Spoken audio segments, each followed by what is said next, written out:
मुस्लिम league नून के रहनुमा तलाल चौधरी ने इल्जाम लगाया कि उन्हें नवाज शरीफ और मरियम नवाज से नजरियाती वाबस्तगी की सजा दी गई। दावा किया कि साकिब निसार ने उन्हें नवाज शरीफ और मरियम नवाज के खिलाफ बयान देने का कहा था।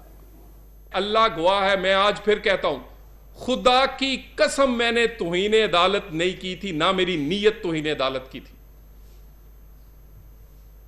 ये सारी, मैं एक सियासी कारकुन हूं, मैं अपने सियासी कायद के नजरिए बयानिए पे खड़ा था और मैं उसकी हरावल दस्ते के तौर पे उसमें था। मैंने कोई तौहीन अदालत नहीं की। 2000 और उसके बाद साकिब निसार साहब, उसी दिन आपके लोग, आपके वो जो बीट रिपोर्टर सुप्रीम कोर्ट के हैं, वो गवाह हैं, उन्होंने मेरे से मरियम नवाज और मियां नवाज शरीफ के खिलाफ बयान लेने की कोशिश की।